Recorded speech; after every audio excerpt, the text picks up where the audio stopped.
we're doing our very first Rep Files. We have Dave Levinson here and R&B Reptiles. And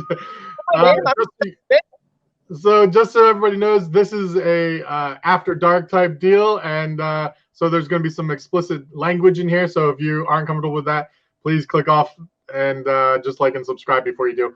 And today's special guest is Babu. Bobby. Oh,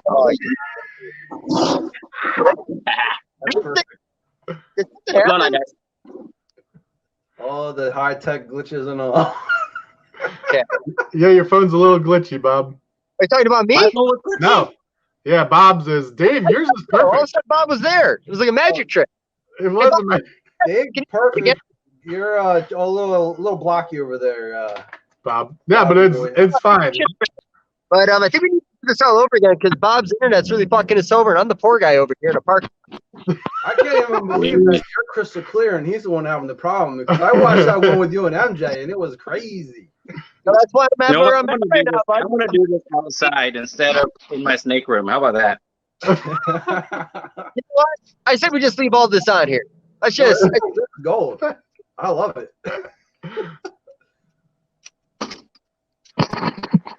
It's super nice outside today.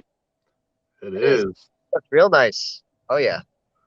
You need a minute to prop your phone up on sign so we can see it all? You're just gonna hold it like me, like a poor person. I'm just gonna hold it like a poor person. Okay. Go to the gym, buddy. That's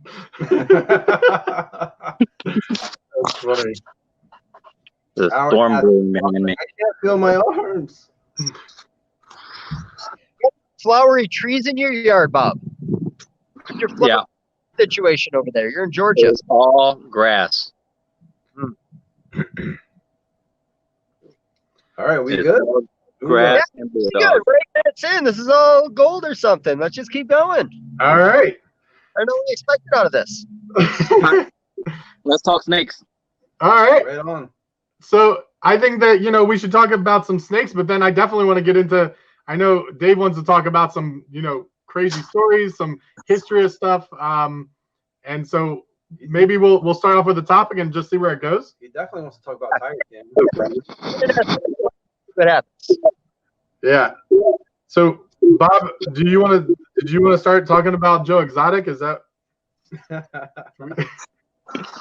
Bob Exotics coming up next? Bob Exotic. Season 2. You're the Python King? Yeah. Really? They came out with that with like the perfect timing, huh? Yeah. Oh, yeah, it was great. Like what timing for Netflix to do that? I mean, you have billions of people trapped in their house and a bunch of reptile folks that have nothing else to do because we have no shows to go to. So we're forced to watch this show. And it became 8 gazillion memes that were made. It's good marketing. That was funny. Yeah, I'm loving it. Yeah, this is a horrible topic, clearly. Bob, let's go snakes. Snakes. Yeah. Let's get back to this afterwards. Bob seems a little uncomfortable. I'm not even sure if Bob actually watched it the way he's talking about it right now. He doesn't even Never seen it. No. I think All right. But, yeah, snakes. Go ahead, start off. So just a couple real quick things. So Bob, you're like the numbers guy. I think one of the guys that really knows his numbers. I know Dave does as well, but because I'm Asian. Yep. Yeah. Well, you're really good at math. And he's a Jew. Not a stereotype at all. But so what are the top statistics that you really look at and keep? Like some people like record every shed, every eating, everything. And I think that there's a balance when you're having a lot of animals. So what do you think is the best thing for people really to focus on, I guess? So we don't keep track of sheds, and oh my God, I've had people buy snakes from me and say, when's the last time it shed or pooped or all that? The only things I keep track of here is we do keep track of feeding because of basically we have so many animals that are for sale. We have to make sure that they are eating well and haven't been skipping meals if we're going to take them to shows or ship them. But I think the main thing when it comes to your breeding colony and your success in that is you're keeping track of your breedings right? Obviously, I've had people like, oh, this is a who's your daddy clutch. I actually hate doing dual sire clutches. I want to know exactly what I'm getting. And then I keep track of follicle size, breeding, and my average numbers for your business size. You want to keep business, you want to average basically how much money you're making per egg, per clutch, per animal by the year, and per show also, so that you know how many shows or which shows you have to cancel. I've dropped shows based purely off, okay, I've done 3 shows and I haven't done this much money at it. I'm going to drop that city. And I keep track of my averages per clutch. Let's say this male bred to these certain genetic females is producing $300 per egg for me. If it keeps me around my $350 range average, I'm going to continue with it. Certain genes are going to basically lose popularity over the year or 2 years. Then you have to kind of adjust your game. You have to know your numbers to adjust your game. It's very hard to adjust when you really don't know what to adjust. So I keep an average of how much money I make per show, how much money I make per egg, per animal, per female that I'm holding, your average amount of eggs that you're getting. You know which females to drop. Say she's giving you small clutches, the same as breeding rats, really. If a female's only giving you X amount of pinks per litter, then you have to drop her. So stuff like that, simple stuff. Wow. That's more than what we do usually. You don't even keep track of anything. No, we do. What about you, Dave? Yeah, from the bottom up, you know, having so many animals, honestly, I typically just mark them if they're not eating. Like when we're building, we'll have a different color. Animal doesn't eat, we mark it with that color. A couple weeks go by and we started noticing that they haven't ate in a few weeks. We started addressing it, seeing what's going on. If they're just off food for some reason. But yeah, recording everyone's meals week to week, it would just be too difficult. We just have too many animals here. We try to keep it a little simple because, you know, there's only a few that ever do it, so it's easier to do it that way. And then Bob talking the numbers games with the show, you know, me and Bob, I wouldn't know Bob if it wasn't for going out to the shows, and I know he talks a lot about certain things we pay attention to. You know, even I go as far as paying attention to what the weather was like that week, and I marked that down in my book. I used to get how many people came through the door that we show, and I marked that in my book for the show. Any variable that could happen that weekend that might make you judge a show and it might not be a good show. There could be a big sporting event going on, and everybody could be out doing that weekend. Even if it's a nice weekend in spring, sometimes people don't go out to those early spring shows. So honestly, just like Bob, I like to pick a lot of that stuff, and I'll bail on a lot of shows if I don't like the way the previous 3 have gone. But you know, even at the same time, you know, I've gone away from certain shows and gone back to them because everybody else stopped doing them. So that'll bring me out to a show if I know everyone else stopped doing it, especially if they're in another city that weekend with 300 miles. That makes sense. We haven't really produced enough that we are selling at shows, to be honest. We've been a couple shows, but we just haven't really produced enough to be doing that. We generally sell out online at the moment anyway. But when you're producing like less than 15 clutches a year, it's easier to not do a show. But this year, I think we're going to be closer to 25 to 45 clutches. So we'll see how that goes. I think anything over 50 clutches, you're going to have to start vending shows. There's a lot of animals. You really only have a few choices at that point, right? You're going to have to wholesale off a lot of animals so that you don't have to sit on them and feed them, or you go and vend shows. Vending shows is where you move volume. You're going to move a lot of your $300 average animals. We average about $270 per sale at a show. That's you averaging out your single gene pastels, your $1,000 pied whatever clown. But you're going to average about $200 and something per sale, depending on your customer base, your inventory, what you're producing. Last year we did $270 per animal. So I think at these shows where you're going to move this heavy volume, and anytime you go to a show and you move 10 animals, you had a pretty decent show. 20 animals, you had a good show. Anything over 30 animals, you had a great show, in my opinion anyways. You know, as ball pythons guys, we get a little spoiled. You go to a show and you do $2,500 and you're whining. Me and Dave do it all the time. Actually, we'll message each other and whine about shows, just to see what the numbers are like. Because he'll do shows up north or towards the west. I generally stick to the southeast. So, we'll talk during the shows and seeing how each show is and stuff like that. But you got to know your numbers. And once you're doing, I think, 50 clutches, you're going to have to start looking at a few shows, getting your name out there, and basically becoming a regular at shows. Absolutely, yeah. Yeah. You do know that they're more popular than both of us, right, bud? They don't have to do anything. You just stay at home and all that stuff's going to sell for them. Yeah, we sold like we can't do that. We're super popular, Yeah. So, yeah. We produced 24 animals last year, so it's nah. Well, maybe a little more, but we saw the skinks like real quickly online. I don't know. We also don't produce volume of skinks. Like this, Dave produces tons. You guys are producing hundreds, right? Yeah, we produce a few. Bob's got some skinks from us. Yeah. You know what? I only have blue tongue skinks, and it actually came from both of you guys. I only have skinks from you guys, all three of you. Right on. And that's why we want to keep it. You're gonna have to buy all of our litters this year. Yeah, I only have skinks, and it came from you guys. All the skinks I have. That's funny. Oh, Bob. So, Bob, we never really talked about this. Why did you move into ball pythons when you had something going with leopard geckos? So in 2012, I was pretty heavy into leopard geckos. We're doing enigmas. You remember those years where the enigmas were selling like hotcakes because no one realized how bad they were? Yep, the spinning thing.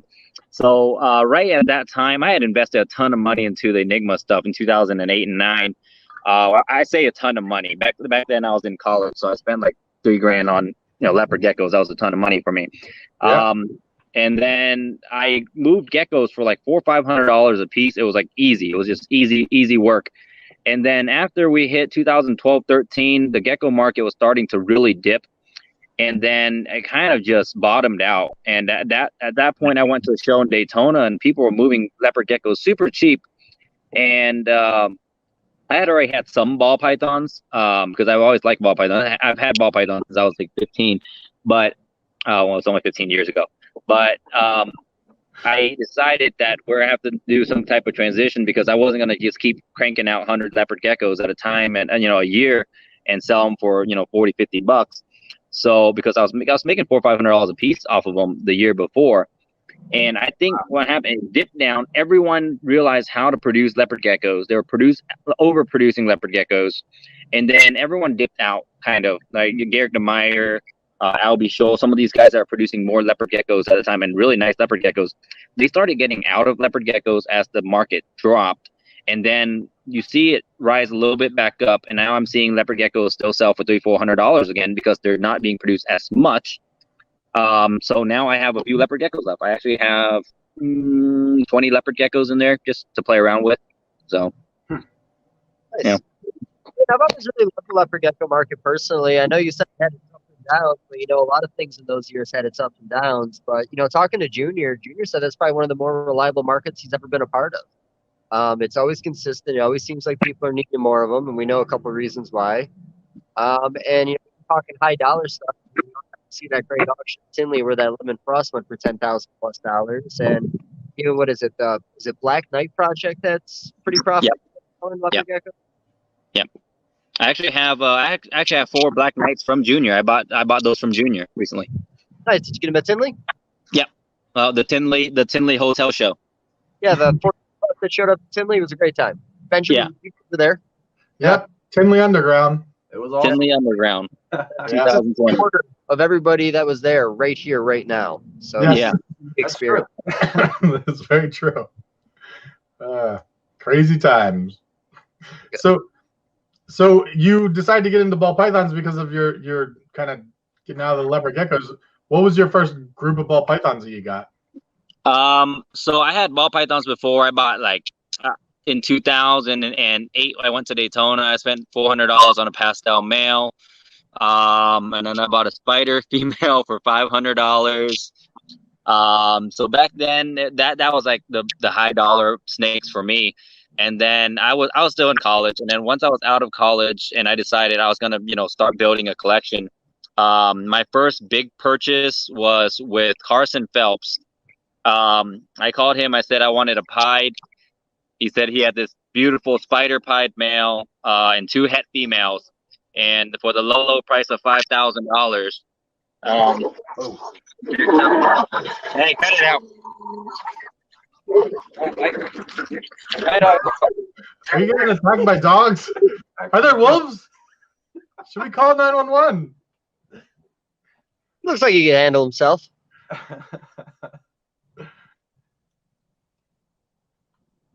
Okay, Bobo. Can you still hear me? Yeah. I mean, not really. Right now. One of my males is mounting my other male. Oh, that's the light. Nice. Can you get that on camera, or you just walk away and not show us? No, it's kind of gross. My male's, my Doberman's huge. He really shouldn't be mounting a bulldog. But not gonna do it. Oh, but Probably not a very good pairing. Be all kink to babies or something. your feet removed. So, we kind of made a comment earlier. By the way, we're going to be all over the place because that's just the way it's going to always be. Yeah, pretty much. Kind of going back to the leopard gecko thing, when you brought up the Enigma, do you know where the Enigma project originated? Not sure. I'm trying to think who I bought my first Enigma from. It wasn't a breeder. Really? Yeah, it was actually, and I don't even, if it wasn't for the fact that it was produced where it was, it probably wouldn't even have the same name. But it was actually a college, professor that was doing an experiment in the class and kind of showing how to breed, talking about the whole breeding process, the genetics behind things, and the Enigma gecko popped up. So the first Enigma was actually at a college, and then it kind of went from there. Interesting. Yeah. Yeah, I found mine in Daytona. I can't remember the guy's name. He was selling a ton of leopard geckos. I mean, he had a table full of leopard geckos. But again, Daytona back then, there's got to be, I don't know, a few hundred vendors, and you were literally shoulder to shoulder in Daytona. And you basically, if you went before 2014 Daytona, it was like Daytona was like Tinley, probably better than Tinley now, right? It's crazy. I think the first time I ever went was either 2005 or 2007, and the concession stands had reptile tables in front of them the whole way. Yep. There was a closet they opened up, a crack got in there. People didn't move in that place back in the day, and it was all like there wasn't even that much variety back then either. It was just like the same thing over and over again, and paw sets all over the place. But it was different. Yeah. Yeah, we didn't make it to Daytona until 2012. 2012, yeah. It was still good in 12, right? You guys, I mean, that show was still pretty big in 12. Yeah, it was decent. Wasn't bad at all. Yeah, because when we went, so 2008, 2007, that's the years where you get to pay. Before you even pay, you get to see like 50 breeders like in the halls, and then you get to the where you pay, and even right next to where you pay, there's like 10 breeders like around there. You go through the concession, there's a bunch of breeders, and you go into the main hall or the main room, and it's like an auditorium style. It's like 2 floors, and it actually takes you 2 days to go through both of the halls and actually talk to everybody. Like by Sunday, I still haven't talked to I haven't even seen everybody's stuff, So, but the glory days of Daytona. Wow. Yeah, when we went, there was only the one hall, and definitely nobody outside in the lobby area. Yeah. It seemed pretty big at the time. That was really our first big show we ever went to. We were going to the local shows like Hamburg and stuff like that out here in Pennsylvania, but yeah. And so we just talked to Robin Marklin. We did an interview actually that posted on our page today, and he talked about the Tinley show the Daytona show where there was a hurricane like the day before the show, and like it destroyed the hotel, and then they still had the show like nothing happened the next day. I think it was like 2010, maybe. I forget what date he said it was. Might have been before that. I feel like that was a while ago. I got lucky and I got to meet Ralph Davis. I think it was back in, it might have been 2008. And he had T-shirts in his garage he was giving me, and I forgot what the name of the hurricane was, but he had his logo on the front and then the hurricane on the back, but I just can't remember what the heck it was called. Yeah. So that might have been like early 2000s or mid 2000s. That might have went down. Okay. Yeah, I'm sure that was crazy. Back in your day, they didn't cancel shows because of a hurricane or some virus. Okay, now they're canceling shows. Okay? Bob, you're like 2 years younger than me, bud. Because I look like shit, it doesn't mean I'm old. I just didn't make it to the 2005 shows. That's fine. It's cool. That's before my time too. I think Ryan's older than both of you. He's older than me. Yeah, probably. Yeah. So The age a little later. okay. we don't want people starting to do the math and then looking back at pictures of some of us together and being like, I think that Bob was underage at that time, maybe. I don't know if he should have taken a picture like that. Yeah. No one needs to know how old I am. It's okay. That's a mystery. So that brings me a little bit, I guess maybe we're going to still be all over the place. So we always see like all these crazy times. And I know, Dave, we've been involved in some really fun times at Tinley with you. And what was like a crazy time where the two of you, I know you guys have had times together. What was a crazy show that you guys were like, that was a rough show for the two of us? Like we really maybe crossed lines or or something happened. Can I do this for us, Bob? Yeah, go ahead. Allegedly. Me and Bob have. I don't think me and Bob have ever truly had a crazy time, but I will say this: at the end of the night, when I need somewhere to be after that crazy time, I always end up in bed with Bob. That's True. All right. I don't even know if I've ever seen Bob even drink a beer. Have you ever drank a beer, Bob? I don't drink, actually. You'll never catch me drinking except for, Fridays and Saturdays and sometimes Sundays. So, because you're really confusing everybody, do you drink or do you not drink? I don't. You know, I didn't think so. I like Bob clean. Like I said, he's responsible that way. Yeah. We don't need a Bob. I think the craziest show. What's the craziest show we've done together, Dave, or at least been there? Well, were you at the one in Charlotte? What about that one with the possum? In the bathroom? Wait, what? The one with the possum? The possum was cool. You're talking about the Tennessee show a couple months ago. Yeah, I was digging on that possum. It drooled all over me a little bit. I'm into that. You're talking about the toilet baby. Yeah, well, we're not going to call him that. Let's keep it simple. It is a child, and I don't want to be that guy. Bob is, though. I'll be that guy. Yeah, there was that show. Actually, we talked about this at Tinley. I'm going to say that might just be the craziest show ever lately, just because of the context. You guys don't know this, but there was a baby born in the bathroom at a Charlotte Repticon.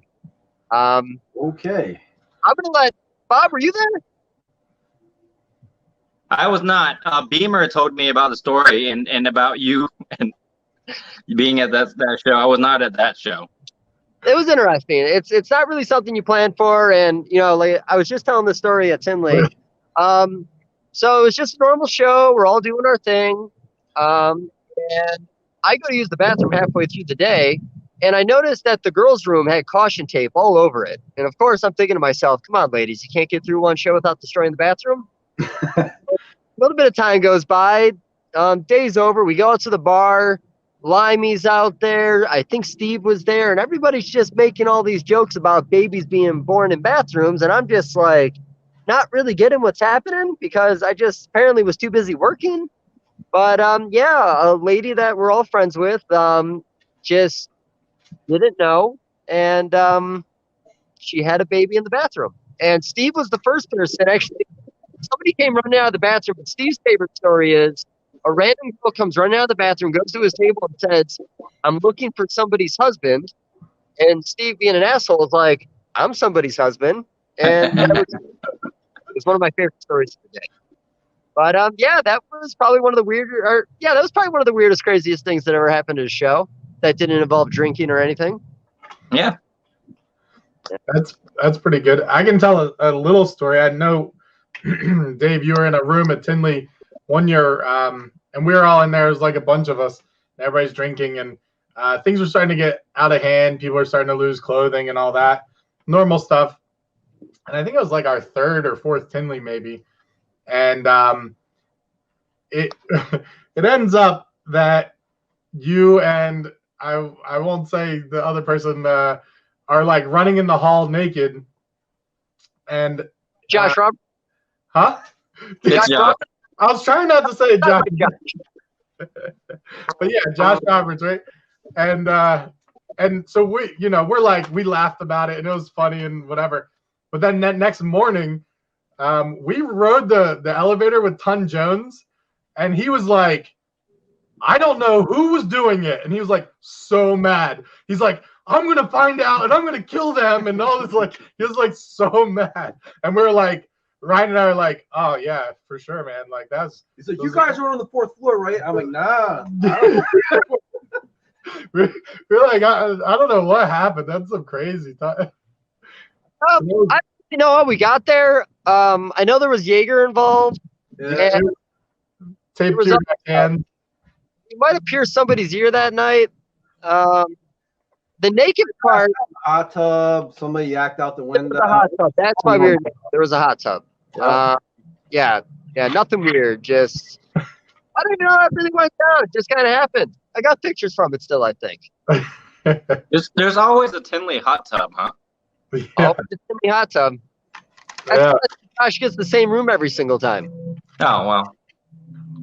True. Part of the naked hot tub recently, in our special little community. I'm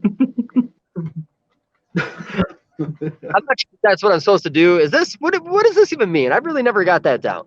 I don't know. I don't think you say special community with quotation mark. It makes it seem like we're like special.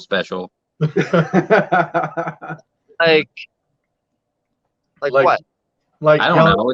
I don't think you use special community right. Okay. Well, I think we're all pretty special, and I consider you guys my special little community. Yeah. I'm in. I agree. They've been telling me I'm special my whole life. See? What's wrong with being special, Bob? I don't know if this was you used this for that. I don't know. I want to throw some hands in there. I usually use my hands in stories. I don't know. Gas hands. Have a special ball python. I don't know. Yeah, you got a special ball python you want to talk about, Bob? Seeing you threw that out there. What's your most I'm special just ball throwing it python? out there. Let's get back to snakes. Stuff like that. I don't know. Let's rhythm going. Yeah, Bob, tell me about a special ball python. I really loved your Orange Stream Cypress stuff. Wait, it was Orange Stream Cypress stuff you did last year, right? I did Orange Stream Cypresses. Orange Stream Bongos, I think, were better. You did the super, right? Yeah, I did hit a super Orange Stream Bongo, a few of those, a few super Orange Stream Bongo combos. I think this year Super Orange Stream like Desert Ghost combos are going to be really hot. I mean, Dave, I know you have a few in your collection over there. No, No, no, none at all. no. I don't have. I'm working on it. I don't. I'm trying, really trying to be Bob. I'm just not quite Bob yet. We could talk voodoo. Yeah, but voodoo. Voodoo. What the F's a voodoo? They have a voodoo. Oh, I'm You guys sure. have a voodoo. Yeah, I'm sure there's a voodoo, but yeah, Bob. So you did the super Orange Stream Bongo stuff, which I loved. I love Bongo. Honestly, I'm going nuts with Bongo this year. I'm putting it through everything. Yeah. Yeah. I've seen a few. Yeah, you sent me a few pictures of clutches you've made with bongo stuff. It's been really good. Yeah, I like Bongo. We don't have a single bongo over here. Yeah, we probably should get some more bongo stuff. You're I'll take lacking. Bongo. I got a Bongo. Right on. All right, I'll check the mailbox. we'll send you money. Yeah, well, we'll work on that later. We're not going to discuss business over this. That's not what we're doing here. It's about Bob. Let's get back That's to right, Bob. Bob. Yeah. Bob, you wanna tell Dave what the voodoo is? Since he Dave, doesn't the voodoo, spelled VUDO, is a gene that came out of Africa that it came out of one of those outback reptile import things. Know what I'm talking about? Mike Schultz sells them. Yeah, so it proved out to be a codom, and I've just been working on it. It's very dark, granity type stuff. I'll send you more pictures later and do a video or something. But we're excited to work on it this year. I'm making Desert Ghost hats and clown hats with them. Wow. Of course, right? Anytime you work in any of these genes, you want to get recessive into it as soon as possible. So I actually have a Desert Ghost girl laying this week, and then I have a leopard clown girl that was bred to a voodoo. So we'll have hats for both of those this year. I'm hoping to make a super. I think I have three females I grew out over 1,000 grams already. So hopefully by the end of the year, we might have a super. So that'll be cool. And I'm really, I just got a bunch of random dinker projects. I mean, you do too. You send me pictures of random stuff all the time. And a lot of times you just have to decide, like, is this dinker project like even worth working, right? You have this dinker project, and then, I mean, I've scrapped a lot of projects before where you bring in this animal from Africa or whatever, or you bought it in from Outback, and then it proves out genetic. So you're like, oh, cool, all the babies show it. But is it even significant enough to market, or is it so similar to something else currently on the market? Then I just scrap those projects. With the voodoo, I do think it's significant enough. Like, it's showing a significant difference into the babies, where you don't have to be like, this might be a voodoo. Like, every single voodoo I produce, I know it is. And I think it will show up in combos just enough to market. And I personally don't think it's related or similar to a current gene out now. So that's the reason I'm marketing that. And I scrapped a few other projects that I thought about naming, but I never did. I don't even decide a name for them until they prove out, or when I decide I'm actually going to work with them.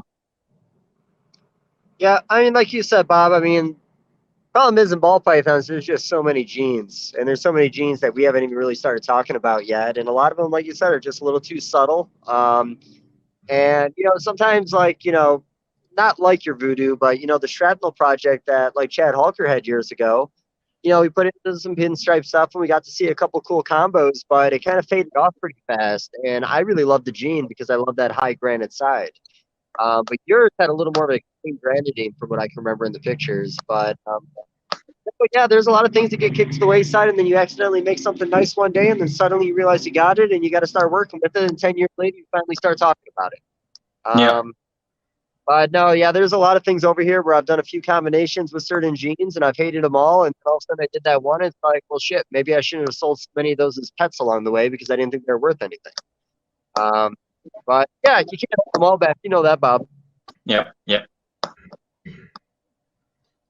So what else is the hot gene for you this year, aside from bongo, I guess, and what you're thinking? But you got, Desert Ghost obviously, and clown stuff are big, and everybody's talking about them. So what other stuff? Your Krypton stuff, I know that's been with Billy talking about it a lot lately, and really. You mean the crowns? The crown. Crowns, man. Crowns. That's what Ryan wants to call. No, that's what he wants to call. Oh, that's what you want to call him, Bob? I didn't know that. Okay, it's a cryptic clown. Cryptic clown. It's a clown. A crown. I'm with you, man. Clown. Bushar, Krypton, whatever. Yeah, I'm not with you, Bob. What's going on? So do you have a cryptic clown, or are you calling cryptic and clown the same thing? No. So Billy made a video recently explaining that cryptic and clown is allelic, or what he believes to be allelic. I've had this theory before, and I've told a few people, and I've talked to Frank about it. And so if you breed a cryptic, a visual cryptic, to a visual clown, every baby should be a cryptic clown, or the in-between animal. But that animal actually looks like a cryptic. That is then dubbed as the Krypton by Billy. I was just bugging him about the name. But that animal, if you breed that to a clown or a cryptic, should be able to reproduce. Let's say if you breed it to a clown, then it should be able to produce clowns and Kryptons. Okay. Right? It acts like a super. It's like how Candino and how Candinos work, how albino and candies work. So basically, that's how the breakdown is. Okay. Yeah, because honestly, we just had this conversation. We did that podcast with MJ a few weeks ago, and that gene came up, and we were kind of asking whether or not it could be allelic. I didn't know anybody actually said it was for sure. We made the same comparison with the candy and the albino project. I find it a really fascinating gene because there's a few here in the building, and I didn't even know what they were. I just thought they were oddball animals, and then a few years go by, and now all of a sudden there's cryptics, and I'm staring at these things. I'm like, well, shit, there's cryptics here right now. So there's got to be a lot of cryptics out there, man. I know we got a big collection, but they kind of popped up here randomly, and it seemed like they didn't exist, and now they're just everywhere. There's a lot of cryptics, and the reason for that is all of the cryptics, I believe, originated from the Bell's collection because they cranked out a ton of them. So they sold. I mean, they're probably one of the biggest producers of one of the biggest producers of ball pythons in the United States. So they're shipping out all these ball pythons that are het cryptics and cryptics out to these pet stores and breeders, and everyone has a clown or het clown in their collection. So when you're breeding two animals together that you didn't even know were hets or het clowns or whatever, so you're producing these cryptics and kryptons. I actually produce a clutch of cryptics out of a desert ghost clutch. And it doesn't surprise me because a lot of pretty much most desert ghosts came from the Bell's collection, so that it's not surprising that they're also het cryptics.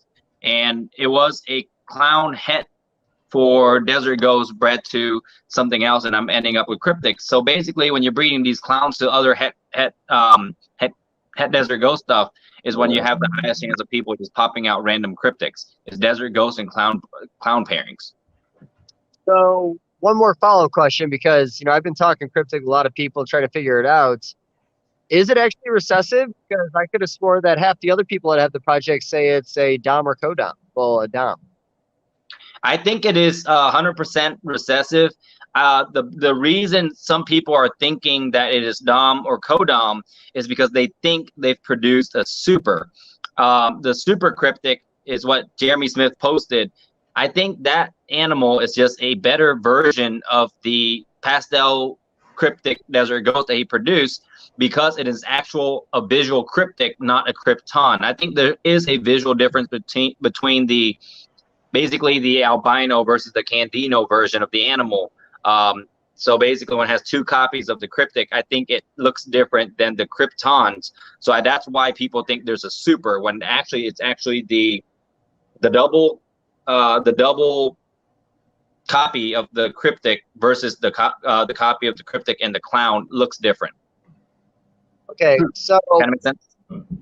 It does if we're all on the same page. But again, like I said, I'm so hazy on this whole gene, and I'm not great with names sometimes. Was it Garrett that has a large group of them that he was saying they were co-dom? One of the guys in that region has it, and I think it originated from maybe a pinstripe in his collection. Garrett DeMeyer produced them. Yep, Garrett DeMeyer produced a ton of cryptics. Here's the thing. You're producing cryptic animals from non-cryptic animals because he showed the parents. They don't look anything like cryptics. He's producing cryptic animals from het clown pairings from parents that he didn't know carried it. And the only explanation is that it's recessive, because if it was dom or co-dom, the parents would have showed some signs of having it, you know. Okay, because, you know, and I talked to Justin a little bit about this, and, you know, he's got the Joppa gene, and I know I've talked to you about the Joppas here, and there's 3 animals that have come out of the Joppa project here that have all have that cryptic look. And recently, you know, Justin bred one of those Joppa animals that he got from Ben to a clown, and got 2 very cryptic looking animals. Not super extreme, but cryptic. And I think he actually put one up for sale on Morph Market recently. Yeah, I saw that one listed. I was actually looking at that one. Yeah, so but I don't know anything about the Joppa gene, so it's trying to get information on that is a little tough. So his animal, Dave, his animal was already a cryptic looking animal. Okay. Right? Is that what you're saying? Well, I don't know the original one that he got from Ben. That was something that they had done years ago. I just had known that he had that animal. And like I said, I reached out to him knowing that he had it around when we started to get these oddball animals at our building. I was like, hey, have you done anything with it? Have you seen anything weird? And he had sent me a picture of a pinstripe het clown and a het clown. And I think I might have showed you the picture where they had this really crazy, exaggerated eye band that was really wide and hooped over, frowning. It changed the pattern a little bit, but they had a very cryptic look to them. But I just don't know I don't know what they are. Like, I don't know what it is about the Joppa gene, because there's only been 2, maybe 3 animals ever that come from the Joppa project that even came out cryptic. But we do have a couple here, including a cinnamon. I think the one might be a firefly, spot nose, and I got to double check what else we have. I think there's one other animal.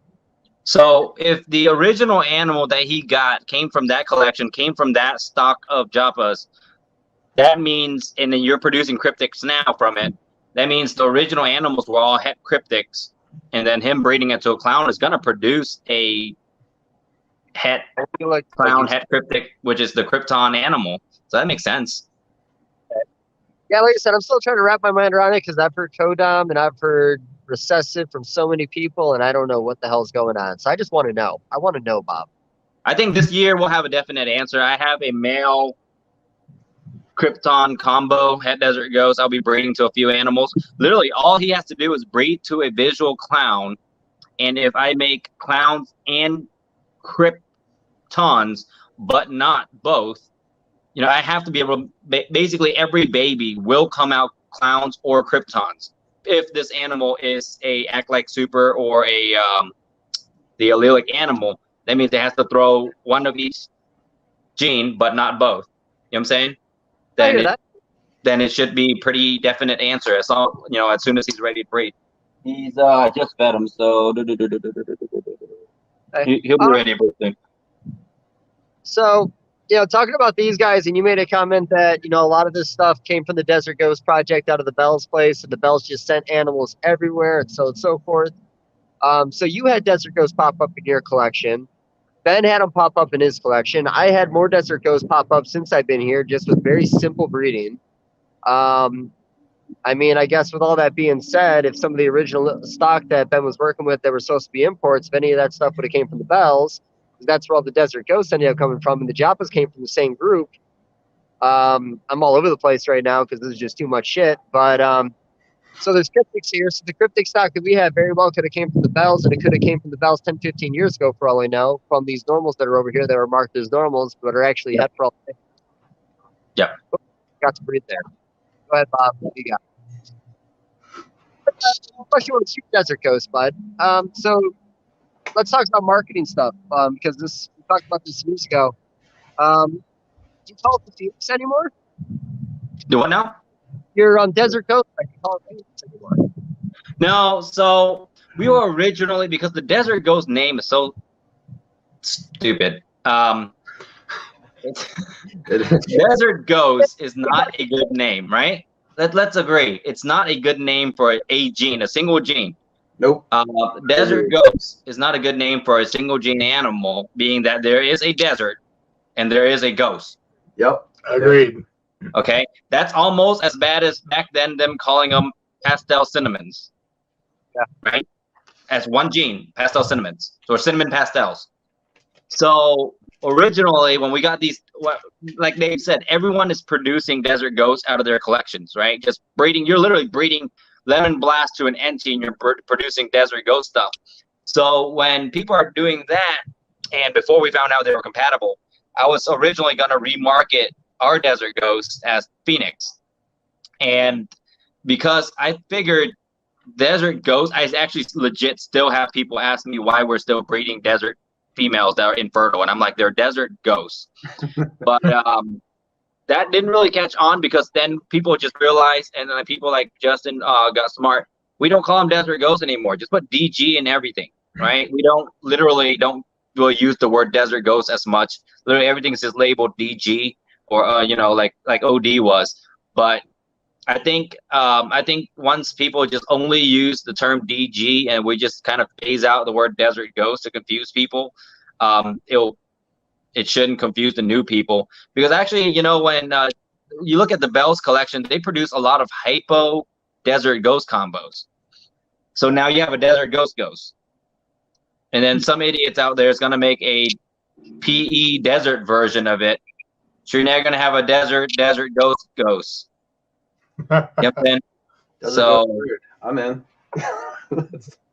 But the ball python world is known for bad naming. I mean, come on, specials and fucking Xanthics and Hidden Gene Woma. Hidden Gene Woma Granite. Yeah, that's not confusing at all. Yeah. No. Super specials. Come on, super special is just a spider. I have a super special ball python here too. Super special. It's funny that you guys are talking about like what's out there. We were talking about that with Billy when we were up there, where there's all this stuff like as a breeder when you have a lot of stuff that's possible het, whatever.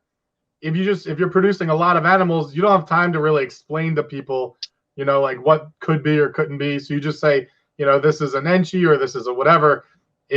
Or if it's 100% het or whatever. But if you're producing a lot, it's possible that you're just like, I'm selling it as what I know it is and kind of leaving the rest off. And so he found out that there was monsoon stuff all over in his collection. He has like a bunch of het monsoon stuff. And I wonder, and we talk about it, how many, and just like what you guys are saying, how many are out there that people don't know. And somebody will show me like an animal and say, well, the pairing was like a pastel enchi to a firefly, but it looks something totally different than it should. How many times are we looking at stuff and saying, man, we're really running into all those years ago, people just mixing stuff and not telling anybody or not tracking that and those genes coming through. Well, let me explain why some breeders, especially now, do this. Okay, so let's say I do a pairing and I produce enchi pos het clowns. Let's say enchi 50% or 66% pos het clown male. This male is worth, let's say a regular enchi is worth about $50, right? What would you pay for an enchi pos het 66% pos het clown male? You wouldn't, right? Realistically, you wouldn't. The odds of someone using an enchi pos het clown male to breed to their female that's worth 10 times as much is very slim. No one's going to do that. No one's breeding an enchi pos het clown male to their visual clown females. So now you got to consider, if you put this animal on the table at $125 because it's pos het and it never sells or whatever it is, now you're thinking, if I just mark it as a regular enchi, it would sell. And the odds of someone breeding this is pretty slim. However, someone will breed this enchi, single gene enchi male, and then somehow they got lucky and they bought a normal from the pet store that came from a mass producer that produced a bunch of het clown stuff, and they produced clowns. They got lucky. It happens. But for a breeder to sit there and sit on a bunch of pos het animals that realistically most of the time people won't use as breeders to start with, right? I mean, we produce pos het. We produce a good bit of pos hets here. We're still running really powerful males that are 100% het to a het female, trying to produce new stuff. But you're going to end up with, again, 3/4 of that clutch being pos hets. Mm-hmm. Now, those pos hets, if there are 3-4 genes, sure, you're going to market them. But single genes and normals, do people even sell normal pos het pieds or normal pos het clowns anymore? On a het monsoon, I would understand. I would market the pos het monsoon because, again, visual monsoons are going for $15,000. Is a lot different. But again, a visual clown right now is $300. I'm not marketing a pos het male that no one's going to use as a breeder, And if someone gets lucky breeding that enchi pos het clown male that they paid $50 or $60 for to a normal they got at the pet store, makes a clown, well, that's cool. Good for them, They got lucky. But I don't expect breeders to sit there on 20 pos het single gene animals that they'll be feeding for long, Now you got, after this, everybody's going to be breeding their normal and single gene males now. Also. Yeah, they're going to sling them on everybody. Just like what you were saying a moment ago, Benjamin, about ball pythons and the hodgepodge, everyone's breeding all this stuff. We don't know what it is. I mean, that's pretty much what the corn snake market is. Back then when there was X amount of genes or a lot of genes, you'll breed 2 corn snakes together and you'll get things that aren't even supposed to be in there. We have a group that we thought we knew what the hell it was, and now we're getting all this random stuff that's popping out, and I'm trying to figure out what corn snakes are. But no, yeah, it's going to be the same thing in ball pythons. There's just so many genes and a lot more recessive starting to come up. And, talking like random stuff, Bob, do you remember, I think it was like 3 months ago, I messaged you about it. A guy made tri-stripes from a couple normals, and just calling it a new gene, but I believe they're tri-stripes, right? Yeah. Just probably got some hets along the way accidentally. Yep. Made tri-stripes. I do like changing the name on certain. No, I don't like changing the name on things, honestly. Back in the day, and this came up in the last interview, There was the chocolate, and there was the Garcia line chocolate. Garcia chocolates. Garcia chocolates, and they were the best chocolates at the time. Just, I don't know. I think it was the name. Honestly, I think it was that Garcia name. I named the best chocolates. But you know, when things pop up in your collection, you know, like you calling it the Phoenix, I was all about that because I agree Desert Coast is a horrible name. But you know, back in the day, it would be, you know, this guy's line of Desert Coast, that guy's line of Desert Coast, because it popped up in their collection. But I don't know. Everyone just wants to name something new, even though it's not new anymore. You know what I mean? Yeah. That's mainly the reason I scrapped the Phoenix thing, because once you found out it's compatible with the regular Desert Ghost, basically you just have a Desert Ghost, and then you're not going to go, this is the Bob Boo line, knowing a ton of my animals came from the Bells to start with, so it's most likely just Bell line Desert Ghost that I'm producing, hoping it's something new, but it wasn't, so we just scrapped it. Again, like a lot of the stuff is, if it's not worth marketing because it's so similar to something else, or if it's literally it's too subtle, again, we just scrap it. So you just got to pick your battles on that stuff. Stop naming everything. People are naming combos. I actually legit hate it when people name combos, unless it's like when Justin named the Batman, it was very fitting, you know, that he did Batman and then he kind of went off with that whole line and then he did Pompeii, that whole line of it. It's different.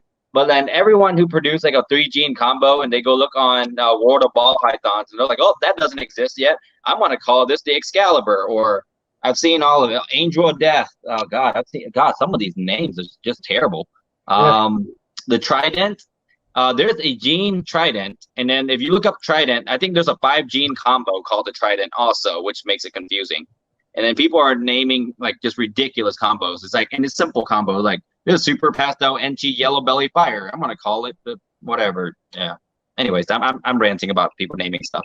Well, no, I mean, because I was looking up a frostbite, which is like an Enchi Yellow Belly Cinnamon Pastel or something. And I'm like, what the heck's a frostbite? That doesn't even make any sense. Yeah. Yeah, Bob.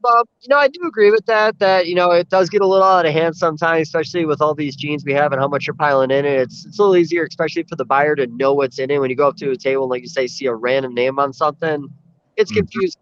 And you know, even like the Soul Suckers, I think Soul Sucker was an amazing name for that combo. I don't know why, but it stuck, and I thought it was great. And like you said, I like the Campfire too. Now, I was just about to say that. Definitely falls in the category, and you know, I think I don't think that would have been as popular if Ben didn't call it the Campfire. But again, you guys went with Campfire, Bonfire, and you guys just went on with that line. You're right. It created a theme, and it's the mystery behind it, not telling the genes in it, or at least all the genes. You know, we have to go that route because we're assholes. Exactly. But no, I mean, I like I said, I don't think everything should have a name. But how do you pick what should have a name? Does it have to be groundbreaking? Like, does it have to have that certain, like, what is it in your eyes? What constitutes a deserving name for a 2 or 3 gene combo? Like, okay, so if I looked at a Campfire and I can't figure out, I think you might have shown it me to in person in Tinley about 3 years ago. You showed me the animal and you said, Bob, it's really simple, but I couldn't figure it out. Then it deserves a name. Don't show me a Super Pastel NG Yellow Belly and call me, what did you say, Frostbite or whatever the fuck? Yeah, look, I can figure that one out, okay? I can figure out what a Frostbite is, okay, or the Trident, whatever the hell. Everything doesn't deserve a name. Certain genes do deserve a name. And this sounds really bad, but maybe not every breeder deserves to name combos. Well, you know, I think it just goes with the evolution of, not even the evolution, just kind of like the coming up of a new breeder. You know, you got to remember the days when World of Ball Pythons was like it, and we were all like, man, what is it going to take to get on there? And we're all driven to do it, and like we all want to say we have our worlds first. And then some of us grow out of that, and there's nothing wrong with wanting that drive when you first get in to make something new, because you know this is all so new to you. And then after a little while, you constantly make stuff new that are new, and you just don't talk about it like you did initially. So the same thing with like naming something. I think it just kind of comes with like new breeders coming in and just, you know, wanting to leave their mark. And, you know, they have only done a few clutches, but they happen to make something brand new. And of course they're going to want to name it something because, you know, they grew up seeing all the names that people put on this crazy stuff. So you can't blame them. That's true. That's true. When I said some people don't deserve to name it, I'm not saying based on how long you've been breeding. more of based on how dumb people are naming stuff. Okay. I mean, I'll be honest. I made the Inchy Russo back in the day, and I told everyone they had to call it the Poopa Ball. No one was going to call it the Poopa Ball. I gave up. The conflict, it broke my heart. And you should give up. You don't deserve the names. One of the things that I hate was like on World of Ball Pythons, it was really cool to make like a world's first, but why couldn't you just, leave it as the string of genes rather than naming it something new? If you try to look on there now, it's like it's a cesspool of just random people being like, my fire looks really cool, I'm going to name it something else, and it turns into making it more confusing for the new people than it is. But again, Dave mentioned that, and I didn't think about this when I said it, but Dave mentioned that it kind of leaves the mystery around it. So when Justin announced Pompeii, he just called it Pompeii. People freaked the hell out because no one knew what the ingredients are. He waited a full year to announce the ingredients. And I think, again, that's, for one, that's marketing genius. And for two, you don't want to get caught up, right? If you let everyone know what it is, everyone's going to go and make heads and try to catch up to you. So he gave it a full year, calling it Pompeii. Again, you guys did the same thing with Campfire. So I think that's part of it, is naming the combo and not letting everyone know exactly what the ingredients are. Yeah, I agree. And honestly, I think the Pompeii, and I mean this, the Pompeii, the way that whole project from beginning to end, it wasn't that he was very successful with one gene in there when he released the red stripe, but holding out on black pastel to the last minute and then releasing all the black pastel stuff, he pretty much capitalized on two key ingredients in there, but 1 year apart. And I love that about the project. I thought from beginning to end, and still to this day, like, I hate pinstripe clowns. I love the Pompeii pin. Like, I think that animal is beautiful. That makes me want to do more pinstripe combos in my clown stuff. Yeah, Pompeii. Not that good, but man, that was a cool animal. Yeah. Yeah, that was sort of a masterclass on marketing from him. Like it was more than just I want to name it. It was a marketing strategy. For sure. Oh, yeah. Outside looking in, I loved everything about that. I love the mystery. Like I said, it was a cool thing to have around. Shoot, Bob, I had something for you and I forgot. Benjamin, you got some questions for Bob. Let's throw some questions out there. I forgot what I was going to ask. So, well, I had one that was towards the end. What's? Oh, not there yet. You got to pick something else. Hang on, let me pull up the couple questions that I prepped for him. So what do you think, with the way that the world is right at the moment, with everything going on, what do you think the future is of imports and exports? And that includes, bans and lots of countries jumping on board with trying to protect, wildlife of some sorts and things like that. Like, people that are out there new that are like, hey, should I really be getting into exporting or importing, depending on what side you're on? What do you guys think about that? This is a complex question for Bob because he's a ball python breeder, and there's always going to be 60,000 coming in the country every year. I don't think Bob's ever going to get affected by any of this. No. I thought ball pythons is not going to become a CITES animal, okay? They're not going to throw well, again, I hope they're not ever going to throw ball pythons as a CITES animal. You're not going to need to jump through hoops and all that to get ball pythons into the country. Again, I'm a ball pythons guy, as I'm not a blue tongue guy. What you guys literally, is it impossible to get them in, right? It is now. Okay, yeah. So yeah, you can all do this, and and I wish we would have got more in the meantime, even if it's just like, Benjamin knows about this. Bob doesn't understand over your head, bud, but Franny's crazy ass blue tongue litter 2 years ago, where he literally produced 3, maybe 4 mutations in one litter from breeding normals together. This past year, we all had an opportunity to buy some from that litter. It's all on the up and up. It's coming from Hong Kong. It's not Australian stock, but I passed up on it, and now I can't even get anything from Franny, and I would have loved to have had some from that litter. Yeah.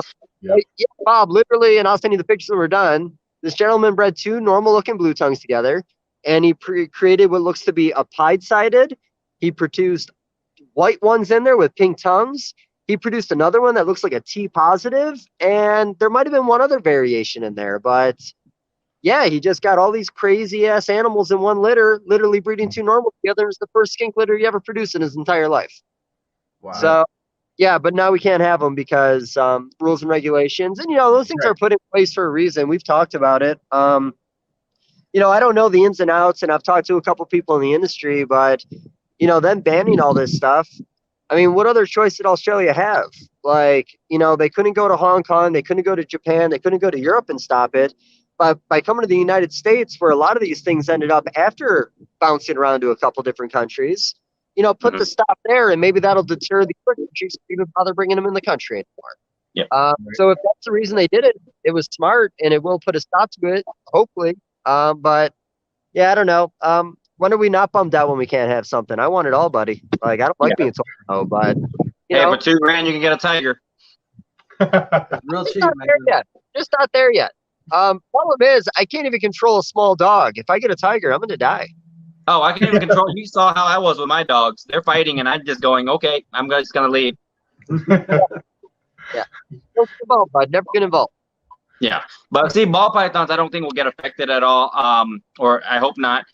We're still able to import and export. I think I have some animals stuck right now getting imported in. They're stuck in the Netherlands, I believe. They're coming in from the UK. My exporter got the animals picked up, shipped them to their first location. They were supposed to fly here, and then all flights got canceled. So I think after the corona thing's over, animals will just go back to getting shipped, and I think we'll go right back to it and not skip a beat. Noah and all the Africans over there they know how much we're willing to pay for ball pythons, funky looking ball pythons. I think they're going to just continue to harvest and ship. With the system they're doing now, they're not just going out there and catching every baby ball python out there in the wild and throwing in bags. They're literally incubating these things. They're captive hatch. They're not wild caught ball pythons anymore. So it's not like they're just going out there and like literally hunting these guys. They're getting eggs and they're hatching them in sawdust, I think is what the last video I saw. And they're just shipping babies as soon as they hatch over here. So I think they're still going to continue doing that right after coronavirus is over. Yeah, once that's all done. The ball python thing over there is really crazy. I mean, I always tell my non-reptile people that if they've ever seen the movie Blood Diamond, that's really what's going on over there with ball pythons. It might be a little bit of an exaggeration. I'm sure I'm going to get cut for saying a thing like this, but for my non-reptile friends, that's just a good description. And like you said, they know what they're doing. They have freedom breeder racks over there, man. Like, this isn't like there are a bunch of people in like houses without doors. I mean, these are legitimate facilities out there. And even back to like the champagne ball python, I think initially with the champagne ball python, a bunch of breeders in the United States got an email saying you're going to get the only one. And next thing you know, like 5 people have champagne ball pythons because they produced one over there. They then proved it genetic, made a few, and then sent them over here acting like there was only one actually coming. And even to this day, they send albinos over as new line albinos, but the realization is we don't know. They could just be hatching out albinos over there and putting a crazy price tag on it because it's its own brand new line that just popped out of the wild. It's all a business, man. I don't know. I don't know enough about it. I'm too scared to ever go to Africa. I'm sure Bob will go eventually because Bob's got a big set on him, but I just won't think I'll have to go. I'm hoping to go. I'm actually wanting to go next year. I have a big shipment coming in from Africa. I wanted to get some new blood animals in, and they actually do breed over there pretty heavily. There's quite a few breeders over there in Africa that in South Africa too. That because most of your ball pythons are coming in from Ghana and those areas, but South Africa has some large facilities. There's a guy that breeds a ton of pieds over there, and again, pieds was my first big investment. So new blood pies, I'd love to get those in from Africa and stuff like that. We say African bloodline, but again, it's just the same stuff those guys are breeding over there. I just know that they have the Oreo pied over there that I kind of want a piece of. So what's the Oreo pie? It's just a regular pie, but anywhere there's white, there's black freckles all over it. Is there an actual genetics behind that though? Because I mean, we got a bunch of pieds over here and I've got quite a few animals with those speckles on it. I just figured it was random. I thought it was random too. And then he showed me a whole clutch of them and he has like 20 of them. So that's why I was kind of curious. And again, You never know. It's ball pythons. Who knows? What do you remember the pinto pied? Yep.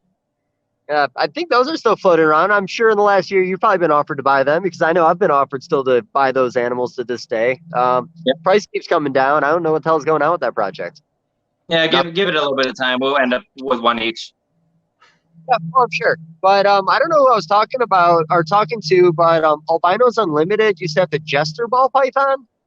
I don't know if you've ever seen that animal, but it had a very acid wash kind of look to it. It was very, you guys can all go look it up after this, and hopefully there's still some images out there, but it was the Jester, and apparently the Jester came from the same region that the pinto pieds came from, and they're not exactly the same, but there's certain characteristics that are the same, and they think it's just something random that could be popping up in that region. Not genetic, crazy enough. Pinto pie was kind of a surprise, but I think honestly, not that you guys asked me what I think the craziest ball python never produced was, or never proved out was, but the Viper ball python that Ralph Davison and Barczyk worked on back in the day. To this, still do not understand how that was not genetic. Like, that was one of the coolest ball pythons ever. You know, some of the ones that did prove genetic that I thought were going to be cool that sucked was, well, obviously patternless. Remember the patternless project that kind of just died out? Well, yeah. What Tracy, I think, had 2 imports she bred together and made a patternless, and then the very next year, Ralph Davis actually imported a patternless. But again, people that should have done something with it, we've never seen anything. Yeah. So there's certain projects that come into the country, falls into the wrong hands or something like that, and they just get scrapped, you know? Yeah. No, the patternless back then, too, I mean, that was like a 2004, 2005 animal, I want to say, or, I think it was 2006 for Tracy and 2007 for Ralph Davis, but, there wasn't a whole lot of genes back then, so there was a lot of potential to do something with something brand new that was really cutting edge, and we just never saw anything, and I still haven't seen anything. Like, I think I see people talking they have pets every once in a while, but I've seen nothing. You don't see much, and it takes the right combos. I can remember about 5-6 years ago, well, not 5-6, maybe a little bit longer, you can get spot noses for like $50, man. No one cared. No one gave a damn about spot nose. And then you give someone releases a Batman, and then all of a sudden spot noses stock rise. So I think every combo or every gene just needs its the right combo, and it'll do good stuff to it. Day in the sun. Yeah, what you said earlier, Bob. Whenever somebody says they think they have a brand new gene, I always say the same thing. Make a pied version of it or make a clown version of it, because that's going to make or break your project. Pretty you can much, put it in one of those genes and it makes a nice looking animal, you have something to advertise. But without that, just mixing all these codoms into these possible new genes, like, it makes it really difficult to market them. I mean, we do the same thing over here. We have multi-gene animals that also have something else in there, but they just don't mix well. It's just it's not very marketable. Yeah. But yeah. Okay, Benjamin, your turn. You guys aren't talking that much. I'm like taking over this. You guys need to do. Yeah, it's me and Dave rambling. And we do this every show. Rambling. Yeah, it's like I'm just another show right now. Nobody wants this. Yeah. And I think people watch to see some of this.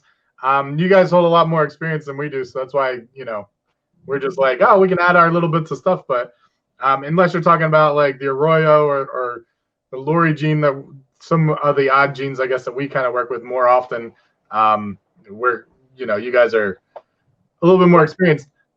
Let's talk Arroyo. We can talk about Dan Wolf. We can have all those conversations. Do you remember Dan Wolf? Yeah, Dan Wolf. That's who we got our original Rio from. Yeah. No, we have a super over here, a big male. I got a few females. I'm going to start running that male through a bunch of random stuff this year just to play with it, because, again, that's another project that kind of fell to the wayside. We really like it. I think that there's a small community of people that really work with it, and we're starting to see more and more combos coming from it. I think it's a fun gene. It's not like earth-shattering, but I think it's cool. And in the right combos, I think it makes a big difference. We produced some leopard Arroyo stuff this year, and looks pretty cool. I think that it's all het clown, and I think it looks really cool. Nice. So I think the Rio clowns are going to be interesting, but yeah, it remains to be seen at this point. So the Dan Wolf thing, we looked at the Arroyo project that he posted on World of Ball Pythons, and the Rio was like screaming orange. We're like, wow, man, that's like mind blowing. It looked like an Ultramel. And we're like, wow, this is crazy. Could you imagine this and this and this? And so we call, and people were buying Arroyo Project stuff like $6,000, and then like 3 weeks later, we bought ours for like $1,000. And at auction? No, just straight from Dan. He decided he was retiring and he wanted to liquidate the collection. And then as the time grew that he had to get out, things got cheaper and cheaper and cheaper and cheaper. So whoever bought in too soon paid way too much money, apparently. Yeah, and that's just kind of the way it went. We have our friends from Powerline Reptiles, and we're like, hey, we should go in together, and because the more animals you bought, the bigger of a discount he gave you. So between the two of us, and this is when we first were really getting into ball pythons at all. Yeah, we never spent $1,000 on a ball python at that point. Yeah, at that point we were pretty early still, and we bought between us and Powerline Reptiles like 8 or 9 animals from Dan Wolf, and he was out like 2 weeks later. He was gone, left the country, right?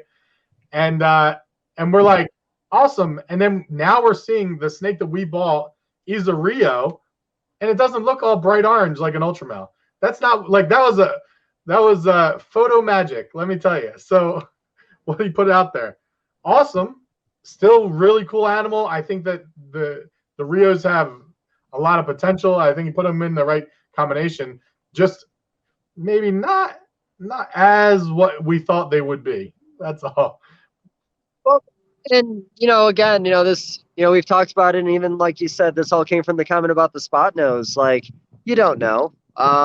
What we did with certain projects 5-6 years ago, we're not doing the same thing we did back then. Like, we're going entirely new directions, new ideas. It used to be a stacking codom game. It's not a stacking codom game anymore. Agreed. So, and with the Dan Wolf thing, like, I don't know for sure. Did Dan Wolf put on the very first ever auction when it came to selling reptiles, or did Ben Siegel, was he the first guy ever to do that? Because I want to say it was Ben. Yeah, I want to say it was Ben too, but Dan Wolf auctioned off pretty much the remainder of his collection, and I think he did it on Facebook. And I don't know when Dan Wolf got out of the game. We'll have to check what year it was, but do you know what year you got your animals?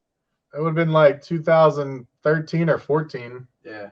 2013. 2013 probably. Yeah, auction 2013. And like I said, Dan Wolf is one of the early ones I remember, and of course you got to remember Ben Siegel's auctions because might have been the first. Right. Yeah, it's funny how that.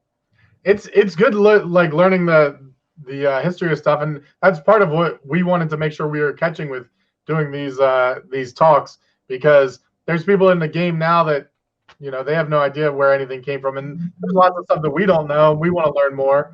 And are you pointing at Bob? He's new fish. Yeah, blank look on his face when we're talking about stuff. I think he was still heavy in the Gecko game back then. Come on, Bob. 13, better looking. 2013. I mean, I had probably about 50 ball pythons at that point. I mean, 12. Yeah, we're 20 maybe. We're getting there. Do you guys know whatever happened to Ralph Davis? He does a lot of fishing. I used to text him about fishing every once in a while. He's a really awesome bass fisherman. I don't know if he's still breeding. He was actually the first real breeder I had ever got to meet in person and see a collection. And it was honestly a complete fluke. I was in Maryland playing hockey, and I went to his house, and I brought up the banjo minnow to him, and he ran in his house and brought up the banjo minnow. And next thing you know, he's showing me his turtle ponds. He's showing off he had a rack of retired adult breeder ball pythons that he just maintained and kept healthy. And then he had his office, which was just full of KISS stuff and all this crazy movie memorabilia.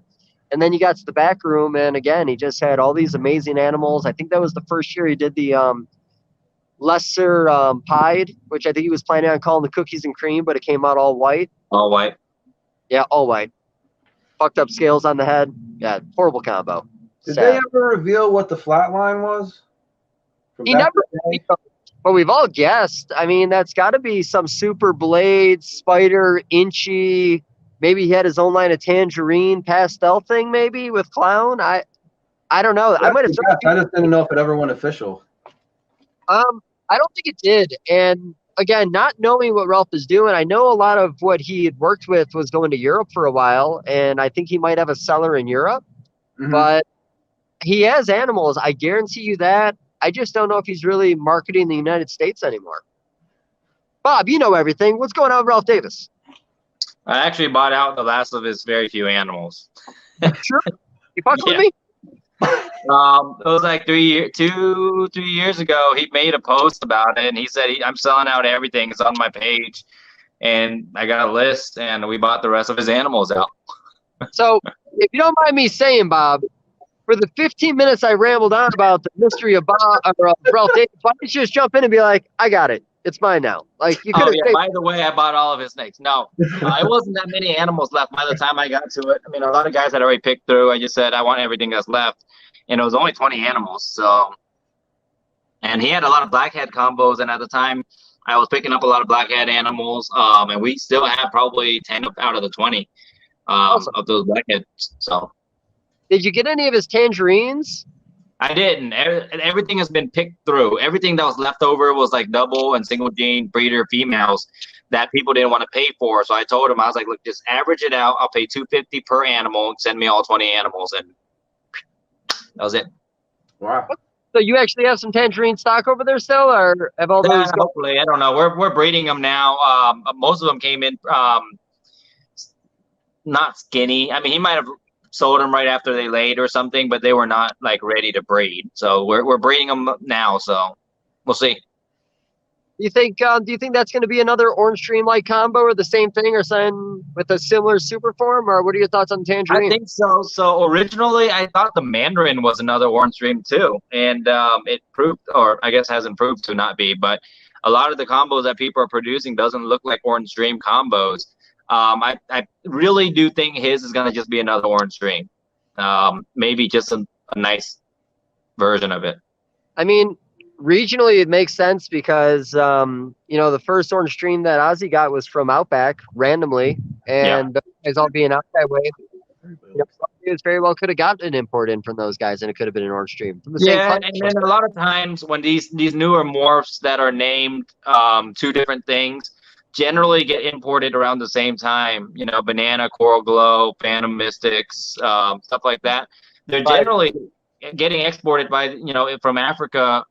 They're like, okay, this one's only coming to you, right? The same thing Dave said. One's going to Europe, one's going to America, or two's going to America. Like Will Banks will end up with one, Nerd will end up with one. They'll name them different things.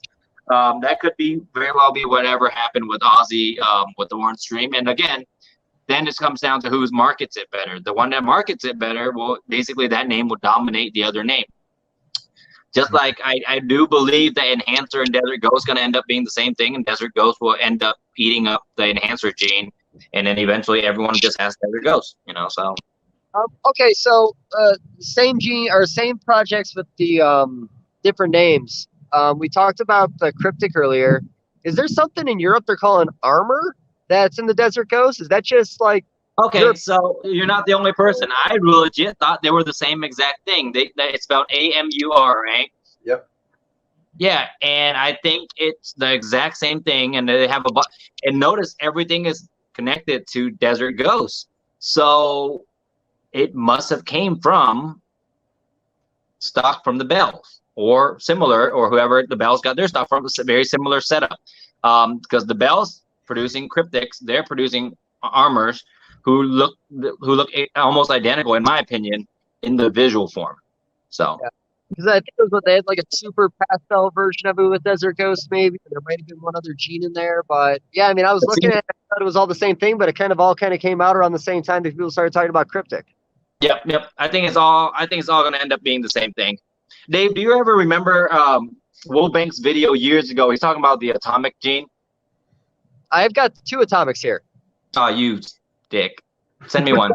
Accident. Actually, I got 3, but they're all females, so I don't know if there's anything to do with that. They all came from fire breeding. I don't know what the hell's going on with that project. Me and Chase Baker talk about it a good bit. I've talked to a few other people about it, but I honestly think that was just a chimera that randomly popped up, and he just happened to get a few of them, and it might not, or it might be genetic. I don't know. Yeah, I was really excited about that project when he was introducing it on video. This is 10 years ago, and it never went anywhere. It never got any popularity. I don't know if he wasn't able to reproduce another atomic or what the situation was, but it was really a promising project. So it was. And there's been a few other people in the industry that make chimera-looking animals. And again, I don't know what Mike has going on with that project. I'm not going to sit here and put words in his mouth. He very well could be working on 20 or 30 things right now that we just don't know about. And he's just waiting for a release once he has a bunch of them. Yeah. But there's definitely something to the animals. And, Ben had bought fires from Will Banks early on. I think he paid top dollar, and I think he got them at Tinley. And that might have been one of Ben's first big buys. But, yeah, when I first got here, he's got a chimera-looking animal, a female, really crazy split right down the middle. I was doing some vanilla cream pairings, and I made a pinstripe something version of it, which I'll send you a picture of if I haven't already. And I've got another one that's like a spot nose, but the cool thing is where they're split down the middle, the dark is always on the same side for all three animals. So it's not like one's dark on this side and one's dark on that side. All three of these, I think the right side's dark and the left side's light. Gotcha. Interesting, because I've only seen a few. So I've showed you these, Bob. I guarantee I showed you once we have here. Yeah, but you didn't call them atomics. Well, I didn't, but they're atomic-ish. I don't know. Yeah. Just putting words in people's mouths now. I probably have my own name for it because, why would I call it what it already is, I guess? I don't know. Yeah, call it the Levinson. Screw it. Call it the Levinson. I'm bringing the Poopa back on. The Poopa. One day I'm going to be popular enough where I'm going to name a ball python the Poopa ball, and people are going to start calling it that. But I'm not there yet. So since you guys are both big show guys, how do you think shows are going to do moving forward after we recover from this virus scare? A lot of people are going to be thirsty. People going to be thirsty. You think it's going to go back to normal? Yeah. Everything always goes back to normal. Yeah. Just take time. Right. Once everybody gets back to work for 3 months, that's the thing people will spend money on. Okay, people will spend money on their children and their pets, and so they're gonna go right back into spending. Once everyone gets their reptile stimulus package, they're gonna go right back into spending. Okay, my sales online have been actually really good. Within the last 2-3 weeks, everyone's locked down. They're stuck on Morph Market. They're basically forced to talk to me. And we've been selling a lot of animals online. And I think once we go back to doing shows, when people have been starved from a show for 3 months, 2 months, and they go to their first show in a while, they're going to spend some money. This is how it was back then when they only did 2 Atlanta shows a year. So I have to wait 6 months before I get to go to a show. So when I do go, I have some money in my pocket. Not like now there's just a Repticon every week, so it doesn't matter. But when you have to wait 3-4 months before you go to a show, you're going to have some money in your pocket, and you're going to have that urge to buy.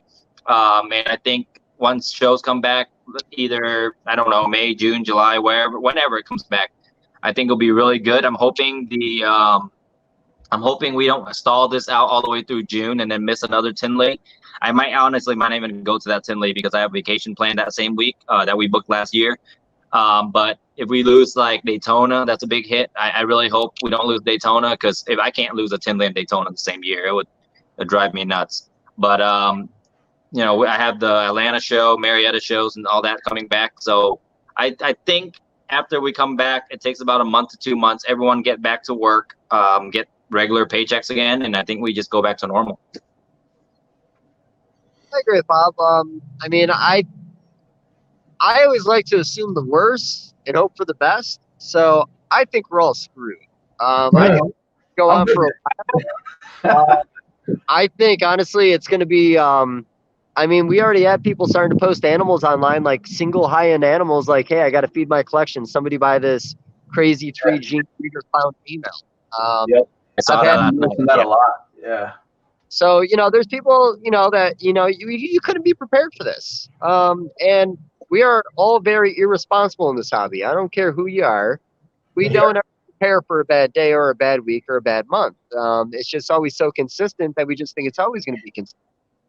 But I don't know. The show thing's going to be interesting. I don't think we're going to see a show until maybe Daytona. Like, I think we're going to be locked down a whole lot longer. Basically, they're doing like professional athletes in sports right now. Like, I don't even know to finish the NBA or NHL season. It might just be an asterisk. It just might be over.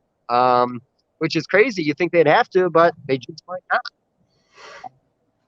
But I don't know. I think it's going to take some time, but I will say Bob is right, though. Once we all get back into work, things are going well, we're going to buy more reptiles because it's what we do. This is a lifestyle. You got to buy reptiles. Not buying reptiles right now. You should be buying reptiles. Why are you not buying more reptiles? I've been trying to buy reptiles ever since Tinley. That's right. Hang out with Babu, man. Babu was stacking them at that show. Yeah. Yeah, we like to say you can't save your way into prosperity. You got to spend. You got to spend it. You got $1, spend $2. That's what I'm talking. That's how you make money, right? You spend all your money, you make money. That's right. But no, I mean, like I said, I think it's going to be. Let's see, like we have a lot of animals right now, and we're just kind of feeding everything up. All our babies, we're just going to put a little more size on them. I did pull a lot of our ads down recently because we're still hemming and hawing what we really want to keep or not want to keep. And I mean, we probably have a few hundred animals I can sell tomorrow if we wanted to. But we just, we're just waiting. I want to see what it does. I think there are people still buying right now. I know that for a fact. Bob knows that for a fact. But I don't know. I think a lot of people are going to take advantage of what's going on and assume there's going to be some good deals out there. And there's nothing wrong with that. I mean, for each their own. Whatever you got to sell your animals for to get by, you got to do it. But I think we're going to wait it out a little bit, get a little size on these guys and then put them all up for sale maybe by like June.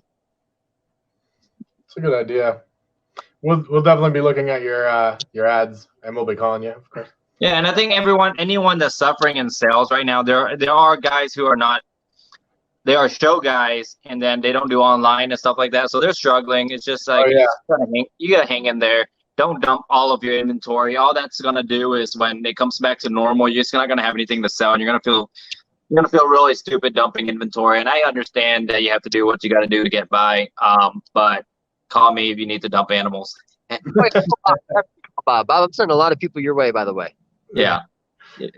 Yeah, I agree with that too. I think that I think that this is really waking people up to trying to do business in a different way. There's a lot of people out there that, like you're saying, I mean, I know people that don't do any internet, they don't do any social media, nobody knows who they are online, and if they're not selling online right now, then it could be an issue for them. So I think that is something positive, in my opinion, that'll come out of this, is that people will learn a new way to do business. I mean, if you're not flexible and changing how you do things with the times, then things get hard over time for sure. I agree. You got to evolve with the market, man. You never know what it's going to be. It's always going to change. You either got to pay attention and see what's happening, or just keep being stubborn and do it your old way and maybe fail. I don't know. But no, I do miss the shows. Honestly, I'm a little cabin fever over here right now. I'm going a little crazy. I need to get out of the house. That's why you have a bowling alley. Definitely. It's fucking closed. It's been closed since I moved here a year ago. It's never going to reopen, but it is for sale. You guys want to get into the bowling alley business? You can buy this property right now, I think, for $250,000.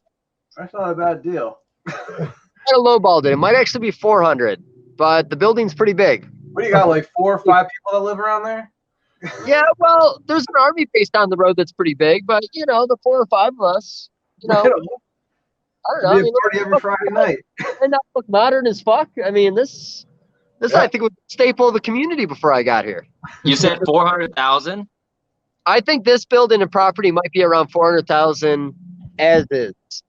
I could be wrong. I went on here and checked it out one time when I was driving by out of curiosity. It might be somewhere in the middle, but it's a pretty high number. I don't know why I thought it'd be next to nothing, but it's a pretty high number. It's 400,000. We'll just ball python them and we'll get it for 200. We could ball python them. I mean, there's no better time to buy than right now. I'm going to go look at new cars right now. Like exactly. Out there. Yeah. But yeah, I'd say there's probably about there's probably 20 lanes in there, and I think the building might be about 6,000 or 8,000 square feet. A lot of space. Hey, I hear get a lot of racks in there. Just think, you bring people for a tour of your ball python facility, and then you go bowling. Who the fuck has that right now? You got the pizza shop. You can sell beer. Like that. You can have it. Beer. I'm not going to get a liquor license to sell a ball python. I'm just going to do that with my face. Cut it out. Well, liquor license isn't easy. You get the beer for free. Yeah. You can have some free beer as long as you don't get money for it. I think it's okay. Just don't tell anybody. Let's Right. You have to get a consumption license, not a liquor sales license. As long as you get a consumption license, you can serve it, but you can't charge for it. See, it's all coming together. It's right all now. coming together. I think that we can. I think we can Tiger King it, and you go bowling while you're holding ball pythons. Throwing that out there. That cruelty to animals, man. This sounds like borderline cruelty to animals. You just wear them like a necklace. You're not throwing them down the lane. Yeah. Well, I didn't say you're throwing it down the lane, but I don't know. How about this? Can I wear you like a necklace and go bowling? And if you like it, we'll do it. Yes. Okay. I'm going to do that. I'm gonna be good. As long as my knee doesn't give out, I think this is going to be interesting. Next time I'm in town, me you going bowling, I'm going to wear you like a bitch. It's on. You better go. Dave, we should go bowling next time. You go bowling? Yep. Okay, then we're going bowling. We're going bowling next time I see you at a show. That's it. I'm in. I hope it's soon. Yeah. Yeah. So, so what's the next big thing for you guys? Like, where do you guys see it all coming together in the next 5 years? Like, well, here's a bigger question. Hey, Bob, if ball pythons aren't popular in 5 years, you jumping ship and getting back into leopard geckos? No, I have nail salons, man. I don't need leopard geckos. No, I do have some leopard geckos. No, that's racist. No, I don't think if ball pythons just go out of fashion and I literally just can't afford to keep this business running, I don't see that happening because of how much it actually costs. Look, man, it costs less than $50 a year to keep a female in her tub. Okay, less than $50 a year to keep each one of these females in the tub. If you can't make more than $50 off of a clutch, or you can't make, actually you have to make about $150 per clutch to make it profitable enough to stay afloat. If you can't make $150 off of a clutch of ball pythons, you really don't even belong in this business to start with. So I don't see that happening, but no, not leopard geckos. I actually just enjoy keeping the few leopard geckos I have. I know it's 20, I say a few, but they're easy. I can keep food in the fridge. I literally go to Repticon and buy, 1,000 mealworms. It just sits in the fridge. It lasts like 2 months. Life's easy with them. I have a colony of dubias that take almost no maintenance to feed any of these guys as extras. So I did finance before this. If literally, if I cannot keep this business afloat, which means I have failed somewhere majorly, then I will just go back into doing finance and continue to keep reptiles for fun. I'll have to do something to pay for my animal addiction, right? Like that guy on Tiger King, right? He just sells drugs to fund it. I can go sell drugs. I don't know. Oh, sorry, I didn't interrupt you. I'm listening. Yeah. He said, Dave, he said he wants to sell drugs to keep up with his animal addiction. You gotta sell something. Well, I mean, you're in Georgia. You got a pretty good dog fighting thing going on in the backyard right now. That could be an option. I think that's North Carolina, right? Is that where? I'm pretty sure that was a Michael Vick joke, so I think Georgia is. Michael Vick joke. I kept it more in the reptile community. I didn't do it. Oh. Well then. Yeah, I have no comment. Zero comment on it. Yeah, there's nothing you can say to it. Zero. Nada. I'm just looking forward to going bowling. Yeah. So what about travel? Those guys want to know, what's your next species, man? You gonna stick with ball pythons? You gonna buy something else other than those few dwarf boas you got over there? I mean, I have some dwarf boas. I have a few blue tongues. I got a bunch of random stuff. Some geckos. I really don't want to expand out to too many species where I can't manage and make sure everyone's good by myself. I don't want to have someone help me with I have someone helping me with all the ball pythons, but all the other stuff that I have for fun, I want to be able to manage all that myself because I still enjoy it. I don't want it to be a chore for somebody else to handle. So I don't think I'll probably be picking up anything else. Unless I see something ridiculous I have to have, like when I went to your table and picked up a blue tongue out of nowhere. I think you're just doing that to be nice because you wanted me to give you a real good deal on that ball python. Yeah, I spent an extra $400 so I can get a deal on a ball python. A great on a ball python. Yep. Oh, I think Bob, honestly, what he's saying, because everyone made the joke when I first got in the hobby. Everyone called me the Noah's Ark guy because I bought 2 of everything, and I didn't fucking breed any of them. I couldn't get the settings right. I had Brazilian rainbow boas, Colombians. I had, oh man, ball pythons. I had Amazon tree boas. I had, gosh, so many things. So I go to the store, or I go to the show, and I just buy 2 of everything because that was what I wanted to do. I wanted everything, but I couldn't get the settings right, and it just didn't work out. It was when I actually started focusing on one species that I actually started being successful, and then after that, got another species and tried not to get too out of control. But I think we're working with maybe like 7 or 8 species over here right now, but we try to keep it to like talking about the blue-tongued skinks. I got my colubrid room, the hognose, the corn snakes. We got some speckled kings now, scaleless rat snakes, and we have the blue tongues. We put them all in the same room. We cool them all at the same time. We bring them all out at the same time. We breed them all around the same time. Very convenient, multi-species, but at least they are the same settings where we can actually do them and be successful with them. So yeah, looking to get into new things is scary because, like Bob says, you might not be able to focus on it. You might not be good at it because of that. So anything you really want to work in, you really got to work it in around what you already have in your collection. Whatever your staple is, whatever got you into it. How many environments you can afford? Yeah. Exactly. I can't afford many. I own like 2 pairs of glass tops. Like, I'm not really living large. This bad boy's been sitting in the closet for like 3 years. I'm just happy to finally be wearing it. Right, we're finally getting to wear it together. I know. Big miss out on that one, man. Would have been nice, but hey, maybe next time. I think we need new ones though. We need something different. Something new. What was that? Are there rompers still for sale? Oh, yes. You need me to send you some? I think If I need any more. I think for the next interview, whoever we do, we should have a round of rompers for everybody. Okay, I like that. Well, how about this? We need some suggestions of what me and Bob should wear to Daytona. What's the next big thing? Like, let Benjamin know so Benjamin can tell me. Don't fucking email me. I'm not there yet. Just email Benjamin. And he'll let me and Bob know. Yeah. So comment below and let us know. What do side sling thing? You know what I'm talking about? Where the butt holds it in place? You know what I'm talking about? It's European. The sling that goes all the way up. No, it kind of like I don't know the mechanics behind it, but it's a bathing suit that's like half a bathing suit, and it kind of wraps around one hip and through the butt and like over that. Yeah, I've seen that. Going on the other side. I don't know. Yeah. But it barely holds your junk there, and I'm not even sure how it stays in place. It's like a slingshot. There's like an invisible string on the other side you can't see. Maybe there's rubber bands. I don't know what's going on there. I think it's tight elastic, and if you don't have hips, then it could be tough. I have no hips. I don't have many hips. No, I'm hipless. Yeah. So okay. Great idea.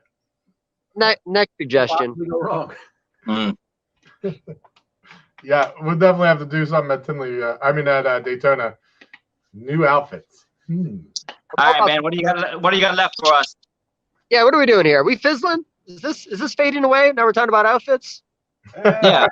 No, I mean, did you guys have any more ball python questions? I know that I was sort of thinking about you talked about the cypress a little bit, but I really did want to dig in more about the cypress if we're jumping back.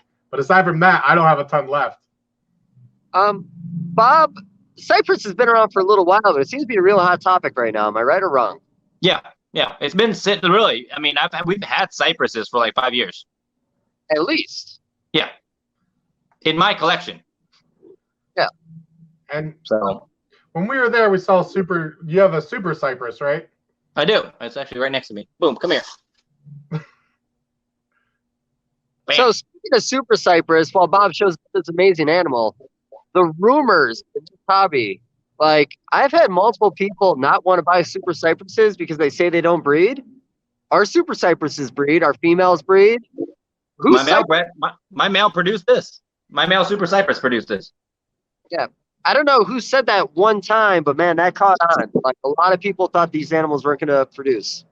No, my male super cypress breeds fine. No. I haven't heard that. Yeah, I haven't heard that. That's interesting. Did we ever figure out if cypress and red stripe are allelic?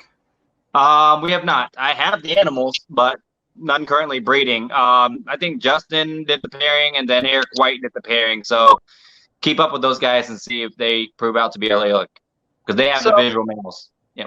How do we argue? Okay, so they're going to breed it out. Well, that's cool. Yeah, because I will say one thing: if they're not allelic, that is one crazy combo. Like I never saw those two doing that together. Yep. Yeah. Chances that two genes that came out of the same building could be allelic, because those are both outback animals, right? They are both outback animals. Yep. But I didn't even know that. I didn't know they were both outback animals. So the things you learn came from outback. The Sunsets came from outback. You know, the list goes on. I'm not going to keep on. That's going why. on. That's actually why we have so many cypress and red stripe stuff here. Is because my buddy's pretty good friends with Ian from Outback. So he sends us a bunch of random stuff, and we actually got a bunch of red stripe breeders in 3 years ago before the whole Pompeii thing. So we were able to stay a little bit ahead of that, and of course I decided, hey, it's red stripe, so let's go genetic stripe. I never thought about going clown with it like a dummy, and so live and you learn. Well, might not have loved it at first unless you made the Pompeii. I mean, exactly.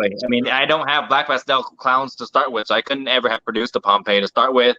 I would have made a red stripe clown and said, this thing's very subtle, nothing to it, and just scrap the project. So it depends on your vision too. Sometimes you gotta have vision for these projects.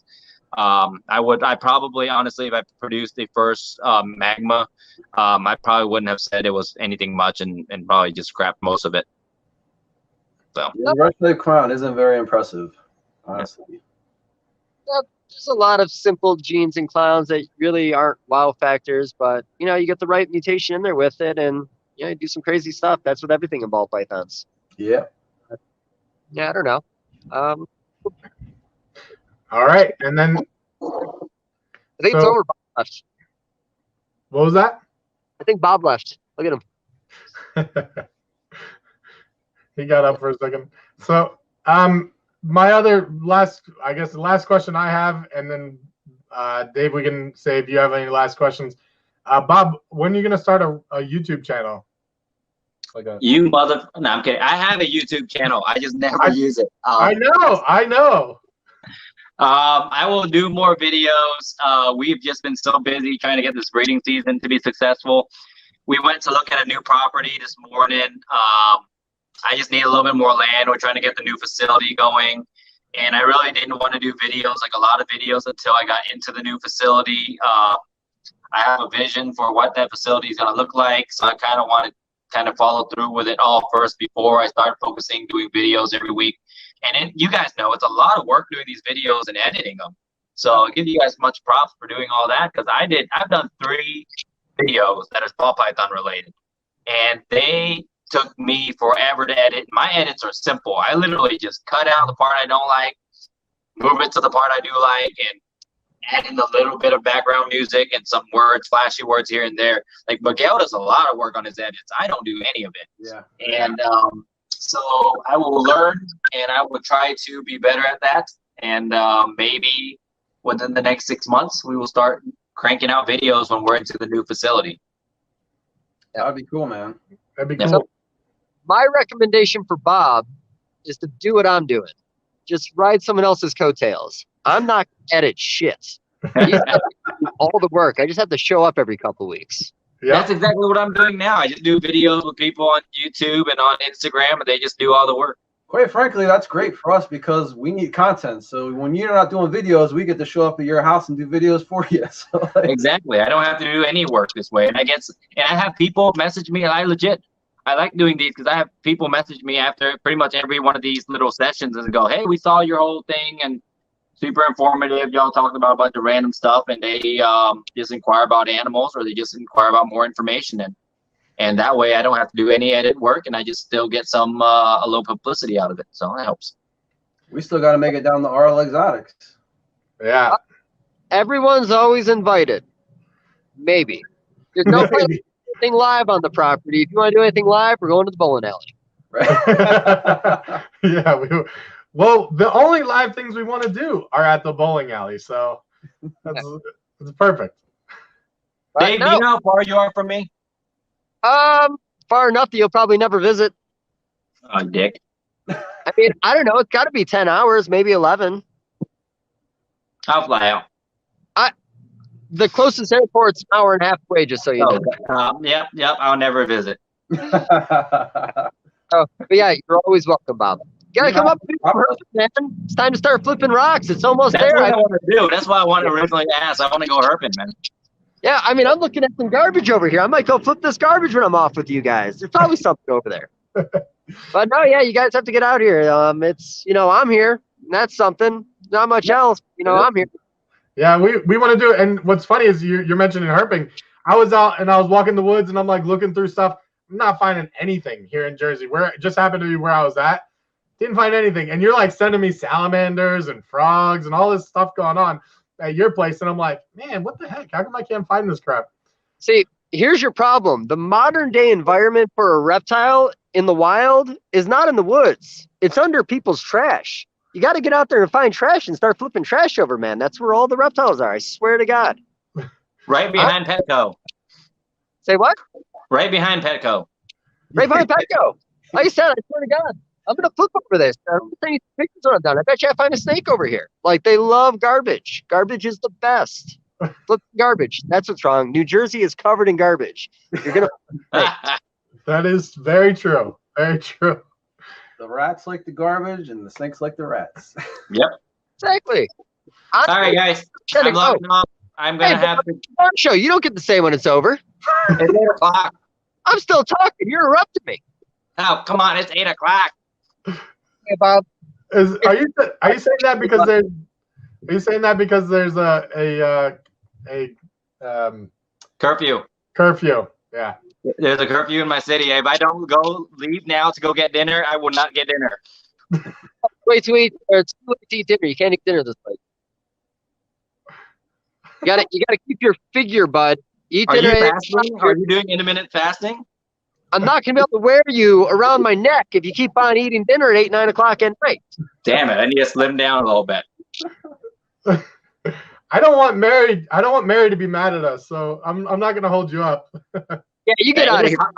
Plus, it's hot as hell in here. You guys been in my snake room? Yes, it is hot as hell in there. Yeah. Looks great though. Looks great. Right? Does look. Oh man, this is. I used to have like no hair, like no chafing. You do fluffy, man. Jimmering. Did you cocoa butter up before you did this? Yeah, I oiled up before this. Goddamn. It is off the rail. Right on. Give the big goodbye. Shut her down. All right, thank you guys so much. Hopefully you guys like this new format, and make sure you like and subscribe. Hit the bell. We're gonna put all the links for everybody here and down in the description below. So yeah, thanks for watching, and thank you, Bob, so much for being on, and Dave. I think this is a great start. I think we're gonna do this every 2 weeks. So I hope you get that part out of the video. Which part? Yeah.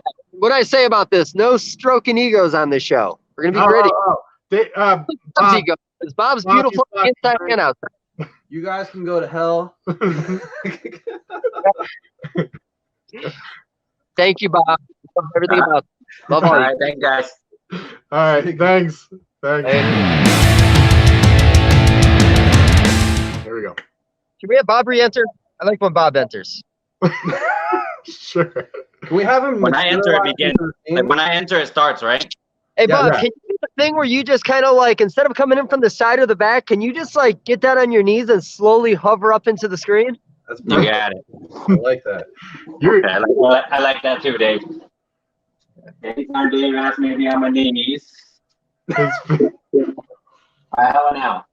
A little lower. Look, there you go. There you go. Good. That feels good. Okay, are we starting? Wait for Ben. But he's in charge here. Let's hear it, bud. I'll intro it. All right. Whoa! Damn. Ready to roll. I think we're rolling. Yeah, we're rolling. Yeah, you can't say to roll. We're rolling. We are rolling. Is it windy there, Dave? Your mustache is like just barely wavering. I like how you're focusing on the mustache and not the 3 hairs on top of my head floating around in the wind right now. Thank you. We're going live soon, or like recording? This might actually be on the mustache only now. Wow. That's pretty good. Man, I wish those shorts were just a little taller, a little higher. Oh, these guys? Yeah. Yeah. I appreciate the wax job, man. No, actually, because I bought a pair of boots. It's rubbing all the hair off my legs. Oh, Bob. I should have had a better outfit for this. I know I feel didn't. underdressed. I know. I feel like I should have been. And if I look like this, I think it's just right. Yeah. It's a nice channel, 50-50. Yeah, yeah.